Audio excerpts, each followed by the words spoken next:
Corona मरीजों के लिए नई उम्मीद। देश भर में कोरोना से बुरा हाल है। लगातार बढ़ते मरीजों के बीच सबसे बड़ी चिंता इस बात की है कि मरीजों का इलाज आखिरकार कैसे किया जाए। कोरोना की वैक्सीन आ चुकी है, लेकिन कोरोना संक्रमण के बाद इलाज को लेकर पूरी दुनिया में अलग अलग तरह की राय है, अलग अलग दवाइयाँ हैं। इस बीच अलग अलग प्रदेशों में डॉक्टर अपने स्तर पर नए प्रयोग कर रहे हैं, जो कोरोना रोगियों के इलाज में मददगार भी साबित हो रहे हैं। ऐसी ही शुरुआत राजस्थान की राजधानी जयपुर में की गई। यहाँ अब चेस्ट फिजियोथेरेपी दी जा रही है। इस थेरेपी से बड़ी संख्या में मरीज रिकवर हो रहे हैं।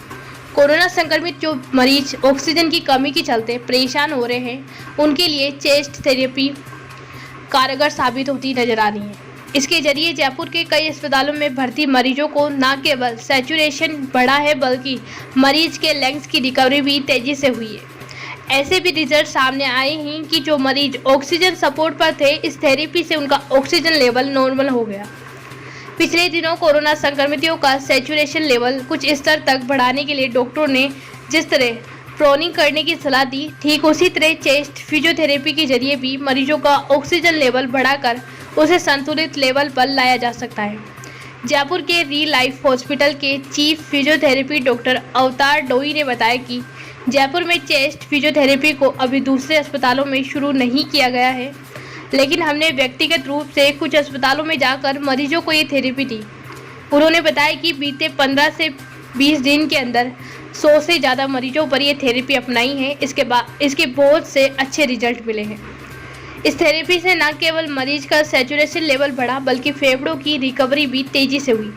इसे लेने के बाद कई मरीजों को ऑक्सीजन सपोर्ट की भी ज़रूरत नहीं पड़ी। डॉक्टर अवतार डोई ने बताया कि यह थेरेपी केवल उन्हीं मरीजों को दी जाती है जिनका सैचुरेशन लेवल 80 या उससे ऊपर है। इसमें हम मरीजों के लंग्स में जमा कफ को ढीला करते हैं, जिससे कफ बाहर आने लगता है और मरीज की सांस लेने की कैपेसिटी बढ़ जाती है। मरीज को ऐसे मिल जाता है आराम।